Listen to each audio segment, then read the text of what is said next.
नमस्कार दोस्तों, मैं विकास शर्मा अपने YouTube चैनल में आपका स्वागत करता हूं।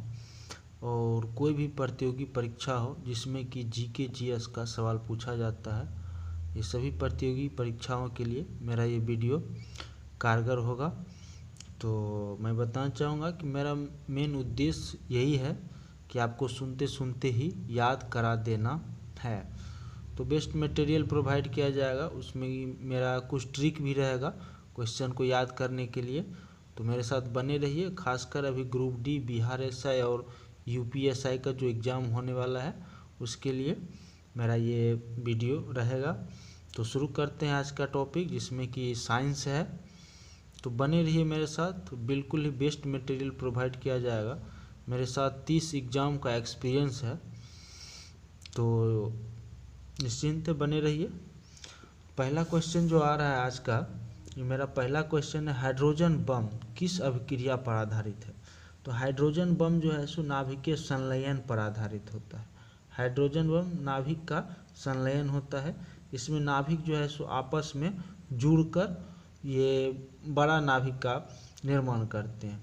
आगे बढ़ते हैं, परमाणु बम किस अभिक्रिया पर आधारित है। तो परमाणु बम में नाभिकीय विखंडन होता है। हाइड्रोजन बम में नाभिक का संलयन होता है, यानी नाभिक आपस में जुड़ जाता है। और परमाणु बम में नाभिक का विखंडन होता है। आगे बढ़ते हैं, रडार के आविष्कारक कौन है। तो रडार के आविष्कारक अल्बर्ट टेलर है। रडार के आविष्कारक अल्बर्ट टेलर, रडार टेलर। इसको ट्रिक लगा के आप याद कर सकते हैं कि टेलर पर रडार को लगा दिया, टेलर पर रडार को लगा दिया। इस तरह से आपको बिल्कुल याद रहेगा। तो मैंने रडार को कहाँ लगा दिए, टेलर पर, टेलर पर रडार को लगा दिए। तो जब भी टेलर आएगा, अल्बर्ट टेलर, रडार का आविष्कारक अल्बर्ट टेलर। आगे बढ़ते हैं, न्यूट्रिनो की खोज किसने की। न्यूट्रिनो की खोज पाउली ने की है। न्यूट्रिनो की खोज पाउली ने की है। न्यूट्रिनो की खोज पाउली ने की है। और एक ये पॉजिट्रॉन की खोज भी आता है आंसर में। पॉजिट्रॉन का खोज एंडरसन ने की है और न्यूट्रिनो की खोज पाउली ने की है। कल मैंने एक वीडियो बनाया था जिसमें कि इलेक्ट्रॉन, प्रोटॉन और न्यूट्रॉन के बारे में बताया था। तो इसको आप सीरियल से याद रखिएगा, इलेक्ट्रॉन, प्रोटॉन और न्यूट्रॉन। तो इलेक्ट्रॉन में ऋणात्मक आवेश होता है, प्रोटॉन में ये धनात्मक आवेश होता है और न्यूट्रॉन में ये आवेशहीन होता है, यानी न्यूट्रल होता है। तो एन से न्यूट्रल, आप पी से पॉजिटिव याद रख सकते हैं और ई से आपका ऋणात्मक होता है। तो ऋणात्मक, धनात्मक और आवेशहीन, इसमें कोई इफेक्ट नहीं होता, न्यूट्रॉन में कोई भी इफेक्ट नहीं होता है। तो इलेक्ट्रॉन, प्रोटॉन, न्यूट्रॉन, इसको सीरियल से आप याद रखिएगा। और आगे बढ़ते हैं, आवर्त के नियम की खोज किसने की। आवर्त नियम की खोज मेंडलीफ ने किए थे। आवर्त नियम का खोज मेंडलीफ ने किए थे। और जब भी आधुनिक आवर्त का बात आता है तो आधुनिक आवर्त सारणी के लिए मोसले जी आते हैं। आधुनिक आवर्त सारणी की खोज मोसले ने किया है और मेंडलीफ ने ये आवर्त नियम की खोज की थी। आगे बढ़ते हैं, उसको मेंडलीफ का जो आवर्त नियम था ये परमाणु द्रव्यमान के अनुसार थे, यानी परमाणु भार के अनुसार इनका ये परमाणु भार के अनुसार आवर्त सारणी बनाए थे। और मोसले जी जो बनाए हैं ये परमाणु क्रमांक के अनुसार बनाए। आगे बढ़ते हैं, प्रथम नाभिकीय रिएक्टर किसके निर्देशन में बनाया गया था। तो प्रथम नाभिकीय रिएक्टर जो बना था एनरिक फर्मी ने बनाए थे। ये सोवियत संघ, रूस में बना था। तो प्रथम नाभिकीय रिएक्टर एनरिक फर्मी और ये रूस में बनाया गया था, सोवियत संघ, रूस में। सोवियत संघ, रूस कई देशों का एक संगठन था जो कि अभी ये बंटवारा हो गया रूस का। आगे बढ़ते हैं, प्रथम हाइड्रोजन बम कब बनाया गया था। तो प्रथम हाइड्रोजन बम 1952 में बनाया गया था। आगे बढ़ते हैं, प्रोटॉन किस प्रकार का कण है। तो मैं बता चुका हूँ, इलेक्ट्रॉन, प्रोटॉन और न्यूट्रॉन, तीनों को सीरियल से याद रखना है। तो इलेक्ट्रॉन में निगेटिव होता है, प्रोटॉन में पॉजिटिव और न्यूट्रॉन में न्यूट्रल यानी आवेशहीन होता है। तो प्रोटॉन में हो जाएगा ये धन आवेश युक्त होता है, पॉजिटिव होता है। सीरियल से याद रखने से बिल्कुल याद रहेगा और इस तरह का क्वेश्चन पूछा जाता है। एग्जाम में कोई भी क्वेश्चन आ सकता है, तो आपको हर एक क्वेश्चन को ध्यान में रखना है, जो हल्का हो या जो डिफ़िकल्ट हो, तो हर एक क्वेश्चन को आपको याद रखना पड़ेगा। आगे बढ़ते हैं। इलेक्ट्रॉन किस प्रकार का कण है? तो इलेक्ट्रॉन ऋण आवेश युक्त है, इलेक्ट्रॉन ऋण आवेश युक्त। न्यूट्रॉन किस प्रकार का? न्यूट्रॉन न्यूट्रल है यानी आवेशहीन कण है। आगे बढ़ते हैं। परमाणु बम का आविष्कार किसने किया था? परमाणु बम का आविष्कार किए थे ऑटो हॉर्न ने। परमाणु बम ऑटो हॉर्न। प्रथम परमाणु बम कब बनाया गया था? प्रथम परमाणु बम 1945 में बनाया गया था, जो कि जापान के नागासाकी और हिरोशिमा पर गिराया गया था। आगे बढ़ते हैं। तो नागासाकी पे आगे बढ़ते हैं। इलेक्ट्रॉन की खोज जे थॉमसन। मैंने कल एक वीडियो बनाया हूँ, उसमें ट्रिक भी लिखाए हैं, तो आप उसको भी देख सकते हैं। प्रोटॉन की खोज किए थे। ऐसे प्रोटॉन की खोज में गोल्डस्टीन और रदरफोर्ड दोनों का नाम आता है, तो दोनों याद रखिए। इससे गूगल में रदरफोर्ड बताया जा रहा है, लेकिन कुछ टीचर के द्वारा गोल्डस्टीन का नाम भी बताया जा रहा है, तो दोनों को ध्यान में रखिएगा। आगे बढ़ते हैं। न्यूट्रॉन की खोज किसने की थी? न्यूट्रॉन का खोज किए थे जेम्स चैडविक ने। न्यूट्रॉन की खोज जेम्स चैडविक। मैं ये 2 बार 3 बार बोल रहा हूँ, जिससे कि आप लोग सुनते रहेंगे तो बिल्कुल ये माइंड में रहेगा। ऐसे मैं बताना चाहूँगा कि केवल वीडियो सुनने से ही ये गवर्नमेंट एग्ज़ाम का प्रिपरेशन नहीं होता है, आपको बुक खुद से भी पढ़ना पड़ेगा। और उसके बाद अगर आपको टाइम बचता है तो रिवाइजेशन के लिए है। मेरा यूट्यूब में मेनली यही उद्देश्य है कि आप ये रिवाइज कर सकते हैं। रिवाइजेशन के लिए ही आपको बुक भी पढ़ना पड़ेगा। आगे बढ़ते हैं। पोलियो की टीका की खोज किसने की? तो आप लोग को बिल्कुल याद होगा, जॉन ई सॉल्क ने किया था। जॉन ई सॉल्क ने। डायनामाइट के आविष्कारक कौन थे? तो अल्फ्रेड नोबेल थे। अल्फ्रेड नोबेल, इन्हीं के नाम पे ये नोबेल पुरस्कार दिया जाता है। पॉजिट्रॉन की खोज किसने की थी? पॉजिट्रॉन की खोज एंडरसन ने किया था। Positron Anderson. और ये न्यूट्रिनो की खोज पाउली ने किया था। न्यूट्रिनो की खोज पाउली ने किया था, ध्यान में रखिएगा। निम्नलिखित में किसकी वेधन क्षमता अधिक है? तो अल्फा बीटा गामा किरण होता है, तो गामा किरण का वेधन क्षमता सबसे बढ़ते हैं। ये जे थॉमसन एक जर्मनी का वैज्ञानिक थे। टेलीफोन का आविष्कार किसने किया?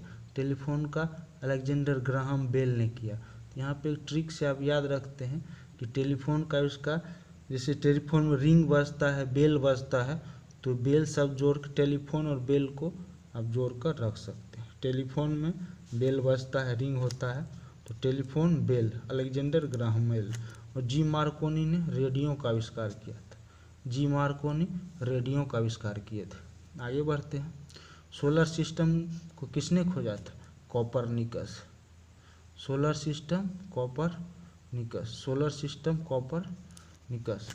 और आर्यभट्ट ने, बताना चाहूँगा, आर्यभट्ट ये शून्य का भी खोज किए थे। और आर्यभट्ट ने बताया था कि पृथ्वी अपने अक्ष पर घूर्णन करते हुए सूर्य का परिक्रमा करता है। पहला बार आर्यभट्ट ने ही बताए थे। न्यूटन गति का 3 नियम दिए हैं, आप जानते ही हैं। न्यूटन गति का 3 नियम दिए हैं। और जो गति का जड़त्व नियम बताया जाएगा, तो याद रखिएगा कि गैलीलियो का नियम भी कहा जाता है। आगे बढ़ते हैं। केपलर ग्रह का गति नियम दिए थे। केपलर जो दिए थे ग्रहों का गति नियम केपलर। और सोलर सिस्टम कोपरनिकस। आगे बढ़ते हैं। नाभिकीय विखंडन में ट्रिगर क्या है? नाभिकीय विखंडन में ट्रिगर न्यूट्रॉन है। क्वांटम सिद्धांत किसने दिया? Max Planck. क्वांटम सिद्धांत मैक्स प्लांक। आगे बढ़ते हैं। रेडियोधर्मिता की खोज किसने की? Henri Becquerel. रेडियोधर्मिता हेनरी बैकुरल। प्रसिद्ध बिग बैंग थ्योरी किस मुख्य सिद्धांत पर आ रहा था। तो बिग बैंग थ्योरी डॉपलर प्रभाव, बिग बैंग थ्योरी डॉपलर प्रभाव, बिग बैंग थ्योरी डॉपलर प्रभाव। आगे बढ़ते हैं। इनमें से कौन सूक्ष्म तत्व है? हाइड्रोजन। हाइड्रोजन सबसे सूक्ष्म तत्व है और सबसे हल्का तत्व भी हाइड्रोजन ही होता है। सबसे हल्का और सूक्ष्म तत्व हाइड्रोजन होता है। भारत का प्रथम परमाणु रिएक्टर किस नाम से है? अप्सरा है। भारत का प्रथम परमाणु रिएक्टर अप्सरा है, जो कि महाराष्ट्र में है। इलेक्ट्रॉन के आवेश का निर्धारण किसने किया था? देखिए, ये इलेक्ट्रॉन के आवेश का निर्धारण का चर्चा जब आता है तो इलेक्ट्रॉन के आवेश का निर्धारण चर्चा आता है, ये मैं भी चाहूँगा, यस हाँ, ये मिलिकॉन है। इलेक्ट्रॉन का आवेश का निर्धारण मिलिकॉन ने किया है। परमाणु में अवस्थित सबसे हल्का कण है। परमाणु में अवस्थित सबसे हल्का कण याद रखिएगा इलेक्ट्रॉन है। परमाणु में 3 कण होता है, इलेक्ट्रॉन, प्रोटॉन और न्यूट्रॉन। तो सबसे हल्का कण इलेक्ट्रॉन है। ऐसे इलेक्ट्रॉन का भी कण होता है, ये पॉजिट्रॉन होता है, जो कि धन आवेशित कण होता है, इलेक्ट्रॉन का कण है। तो लकड़ी की आयु ज्ञात करने में सहायक है, तो कार्बन 14। लकड़ी की आयु कार्बन 14। जब पृथ्वी का आयु पूछा जाएगा तो पृथ्वी की आयु के लिए यूरेनियम डेटिंग विधि होता है। यूरेनियम डेटिंग विधि के द्वारा पृथ्वी का आयु निकाला जाता है। और कोई भी जीवाश्म का आयु जब चर्चा होता है तो कार्बन 14 पद्धति है। पॉजिट्रॉन किसका प्रतिकण है? अभी बताया हूँ, पॉजिट्रॉन इलेक्ट्रॉन का प्रतिकण है। पॉजिट्रॉन इलेक्ट्रॉन का प्रतिकण है। पॉजिट्रॉन इलेक्ट्रॉन का प्रतिकण है। आगे बढ़ते हैं। पृथ्वी की आयु का आकलन किया जाता है। अभी मैंने बताया हूँ कि ये यूरेनियम डेटिंग से। गामा किरण की खोज किसने की? गामा किरण की खोज हेनरी बैकुरेल ने किया है। गामा किरण की खोज हेनरी बैकुरेल ने किया है। आगे बढ़ते। जीवाश्म की आयु, तो जीवाश्म रेडियो कार्बन डेटिंग विधि से होता है। जीवाश्म रेडियो कार्बन डेटिंग विधि। आगे बढ़ते हैं। पोलोनियम की खोज किसने की? तो पोलोनियम और रेडियम की खोज मैडम क्यूरी ने किया था। पोलोनियम और रेडियम की खोज मैडम क्यूरी ने किया था। पोलोनियम और रेडियम की खोज मैडम क्यूरी ने किया था। आगे बढ़ते हैं। अक्रिय गैस की खोज करने का श्रेय किन्हें जाता है? अक्रिय गैस की खोज रैमजे को जाता है। अक्रिय गैस रैमजे को जाता है। आगे बढ़ते हैं। और सीले और प्रिस्टले ने ऑक्सीजन गैस की खोज की थी। सीले और प्रिस्टले ने ऑक्सीजन गैस की खोज की थी। डायनामाइट बनाने में किस गैस का प्रयोग किया जाता है? तो डायनामाइट बनाने में नाइट्रोग्लिसरीन गैस का प्रयोग किया जाता है। डायनामाइट नाइट्रोग्लिसरीन गैस का प्रयोग किया जाता है। आगे बढ़ते हैं। हाइड्रोजन बम किसने विकसित किया था? तो हाइड्रोजन बम सैमुअल कोहेन ने किया था। हाइड्रोजन बम सैमुअल कोहेन ने किया था। Hydrogen bomb Samuel Cohen. परमाणु बम का विकास किसने किया था? तो जे रॉबर्ट ओपेनहीमर ने किया था। परमाणु बम जे रॉबर्ट हीमर ने किया था। तो आशा करता हूँ कि वीडियो आप लोग को ज़रूर अच्छा लगेगा और मैं लगातार निरंतर वीडियो में सुधार करता रहूँगा। और मैं बताना चाहूँगा कि मेरे पास 30 से 32 एग्ज़ाम का एक्सपीरियंस है। जो एग्ज़ाम में पूछा जाएगा, जिस तरह से पूछा जाता है और स्टूडेंट लोग कैसे याद करते हैं, तो मैं इसी तरह से बताने का प्रयास करूँगा। तो मैं बताना चाहूँगा कि यूट्यूब में मैं भी अभी नया हूँ, तो आप लोग चैनल को सब्सक्राइब करिए, जिससे कि मेरा भी मनोबल बढ़ता रहेगा। और मैं आप लोग के लिए एकदम सेलेक्टेड क्वेश्चन को, ऐसे मैं करंट अफेयर्स के लिए भी क्वेश्चन लाने जा रहा हूँ। मैं सेलेक्टेड क्वेश्चन डालूँगा जो कि एकदम में बिल्कुल आएगा और आप लोग को सफलता भी ज़रूर मिलेगा। सुनकर वीडियो आप लोग याद कर सकते हैं। लगभग 50% सपोर्ट मिलता है और 50% आपको बुक पढ़ने के बाद ही सफलता मिलेगा। आशा करता हूँ वीडियो अच्छा लगेगा। धन्यवाद।